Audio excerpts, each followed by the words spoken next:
Okay, good afternoon, teachers. You are about to embark on the interims. And I can send you a big long email. Nobody wants that. Or I could send you like this big old packet and it's a bunch of stuff to read. And if you're like me, you may or you may not want to read it. So I'm going to give you the what for real quick and easy on what to do before the assessments or before the interim assessments. And then I'm also going to create a video for you for your students. So you can either choose that you're going to walk your students through it, or you can choose to push play and stop, and I'm going to tell your students how to do it. However you feel most comfortable. You don't have to use the video. You can just watch the video of what I tell your kids, and then you can talk it through. Whichever you want, but you have different ways to do it.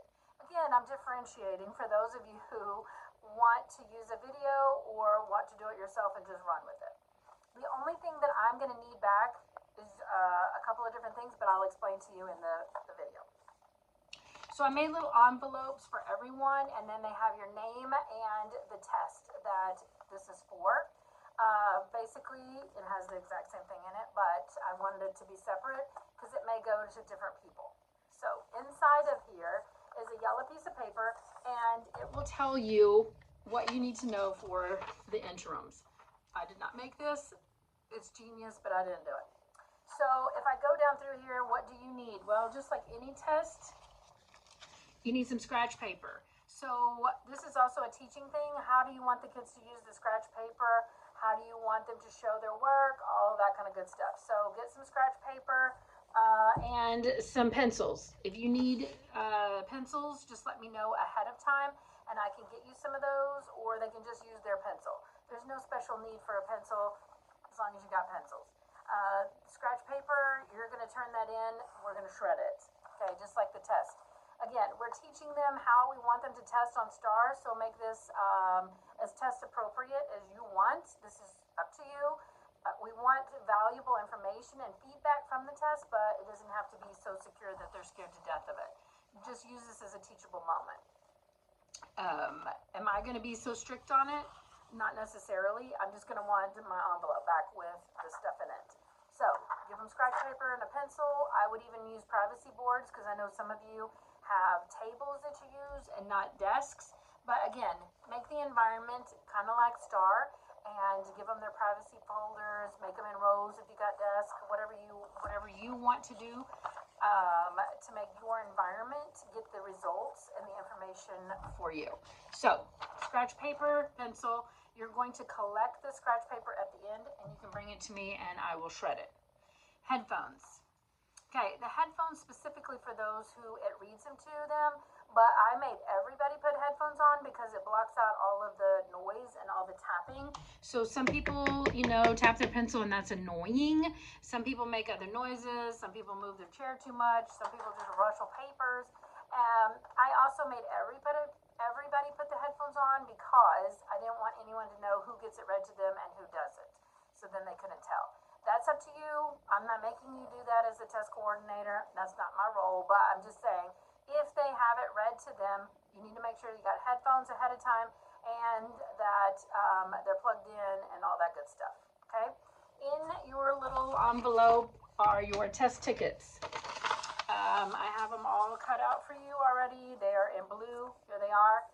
It has their name on it and their TSDS number. So when we did our Chromebook checks, that was all they had to put in there was their name, which it's already on here, first name, and their TSDS number, okay? If it is not working or it won't let them log in, erase out of all of that, start again, and then put it back in. Because sometimes there's a space at the beginning or there's a space in the middle or something, and they've jacked it up some way, and now it's not going to work. Also, on this little yellow piece of paper, I've handwritten in the session code.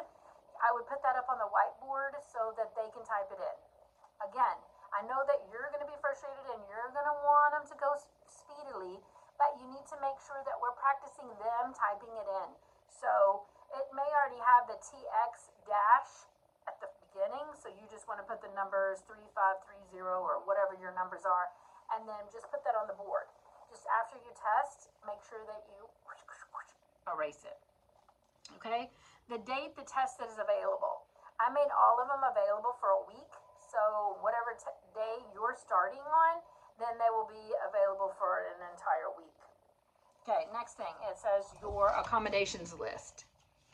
Okay, so you have a class list. This is all the kids that you have a ticket for. So if you're looking at your class list and you have a student on your class list that is not on this class list, there's no ticket in there. If in your homeroom you have a class list from Skyward and it is not on here, then that means there's no ticket. If you have a kid on here and they're not on your class list, there's going to be a ticket. It's okay. Just write void on it. Now, also, I'm going to collect this back, and so you can write information, like write yourself notes. Either this kid moved, or down here you can write kid not on the list, and I had to print a ticket for them, so write me notes. Now, the back page is where all the accommodations are. In Interim, they don't call them accommodations, they call them test setting and tools, whatever. So it'll tell you what they have for math, and they'll tell you what they have for RLA, okay? If this is not right, then that means that EastBed is not talking to the 14 other programs that it has to talk to. So you can call up here, text me something, email me. I'm going to be sitting here until you get going, so that if it's not going right, then I can fix it. So I will be in my office, and you can call and tell me that something is not right. Somebody needs oral admin, somebody needs something. And then I will fix it. I can fix it on my end. What I'm going to do is I'm just going to go into the interims and turn it on, because it takes, like I said, 14 other steps to get it to do it correctly. But I can just go in and manually start it.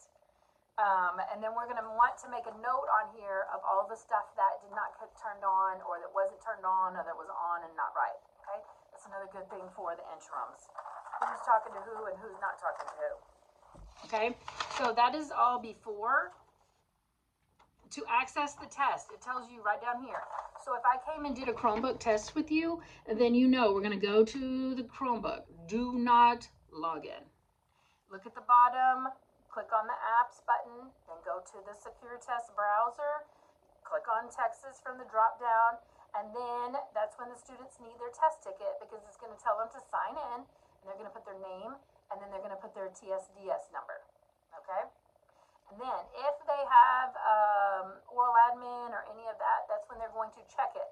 There'll be a thing down at the bottom that says, hey, check your business. Check and see if you can hear it. Check and see all the stuff. So they need to check, because if they can't hear it, it's not working. Or sometimes if they can't hear it, then that means it's not, the volume's not turned up. So you're going to want to help those kids get adjusted, okay? If they don't have that, then it should let them choose which test that they're going to take. This is when you need to be monitoring and making sure they're choosing the right one. All right. There could be two open. So like I know for sure for third and fourth grade, well actually, yeah, third and fourth grade mainly, the reading and the math may overlap and could be turned on at the same time. So make sure that you tell them which one to take. So when you put the session ID up on the board, then you may want to say choose math or choose third grade reading, or whichever you want to tell them to choose. No talking, no phones. Make sure that you're actively monitoring. Make sure that you can see all of their screens. So hang out mainly in the back or wherever you can see their screens. Use this time to help students learn to use the tools. Okay. If you're taking multiple days, students should log out with the pause button at the top right of the screen. Still collect the tickets and the scratch paper, and then the next day you redistribute those with the ID and the whole thing, and it will resume where they left off. Okay? They cannot go back from the previous day because it locks it in, but you can continue on. When you get done testing, then you can erase the session ID from the board. Give me your test tickets, your accommodation sheet, and all of your scratch paper and all that kind of stuff with all the notes on it, and we'll be good to go.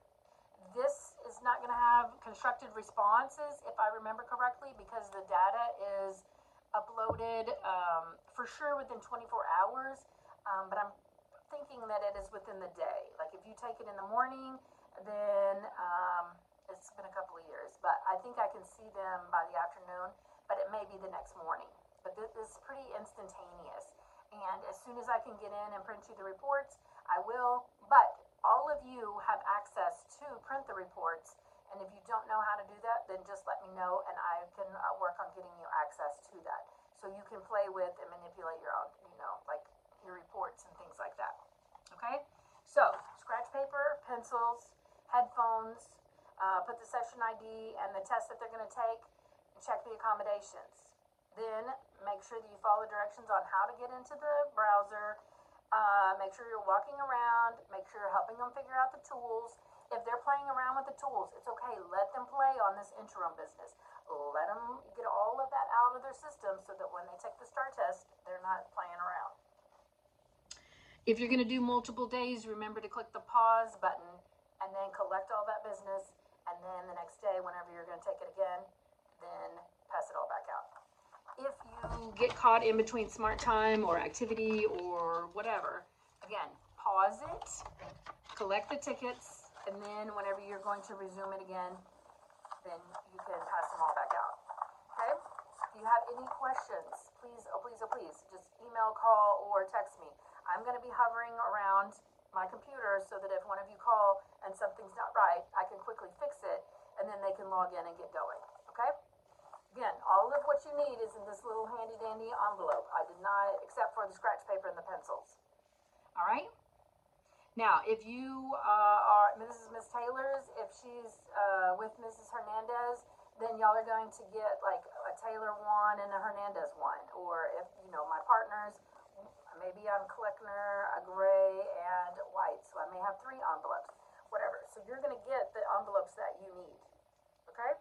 If there's any questions, let me know. I'm going to provide you with the students-led how to get on